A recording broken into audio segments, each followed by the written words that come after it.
We do have the same situation in Iran, where the government tortures and executes innocent people simply because of the way they think or they want freedom. How do you think we should deal with this situation? Um, well, first off, thank God there are people like you trying to deal with that situation as opposed to us who sit in laboratories and think about nonsense rather than actually doing something with real people. Um, I think,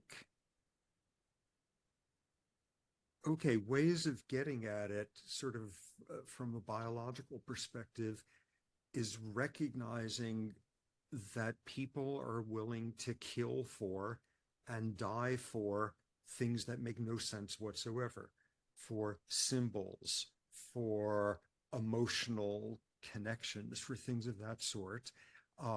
In terms of, I mean, this anthropologist Scott Atran has used this term sacred values. People are willing to live under worse conditions in order to maintain their sacred values. And like people, economists for decades have been saying, ooh, we are not rational beings when we make economic decisions.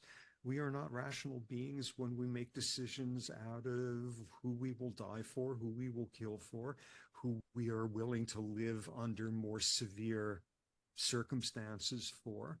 Um, so the first off is understanding the power of that. Neurobiologically, the power of that comes from the fact that the part of our brain that processes symbols, the parts of our brain, evolved to process real things. Disgusting tastes generate very powerful physiological responses.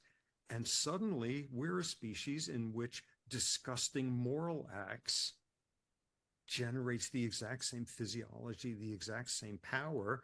Um, we have a brain where someone else's pain, there's neurons in parts of our brain that cannot tell the difference between the pain of a loved one and the pain we are experiencing. That is not a metaphor. You stick an electrode into one of those neurons and it will be responding exactly the same.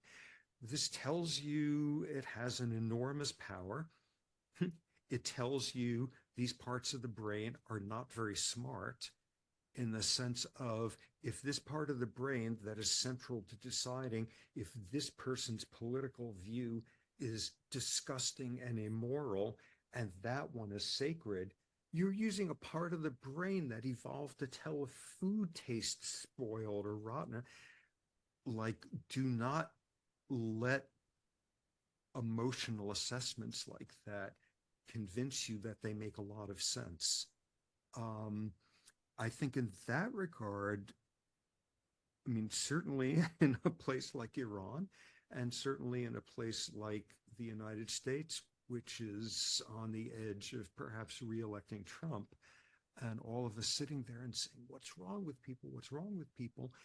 A key thing that I've come to sort of accept is you cannot use logic and reasoning to change the opinion of someone who formed their opinion without logic or reasoning.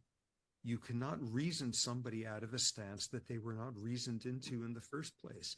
And until you recognize the role of fear, the role of anxiety, the role of is the future a scary place or not? Is the past a place you remember incorrectly as paradise? Is novelty a threatening thing? Is novelty an exciting thing? Like you're not going to change anything until you get at that level.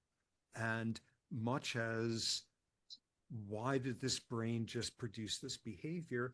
Because of the neurobiology of 1 second ago and the environmental stimuli of 1 minute ago and the hormones from an hour ago and all the way back. Why is this mess what it is?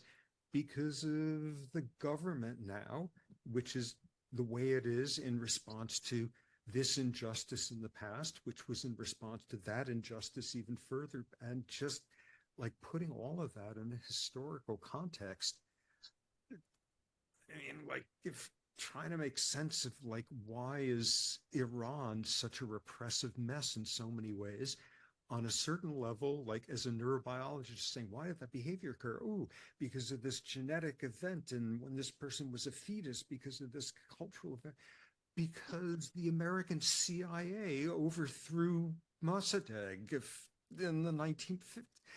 Oh, like if you want to understand, that had something to do with that because of colonialism, because like a country has the shitty, terrible luck of turning out to have a lot of oil, and suddenly the West,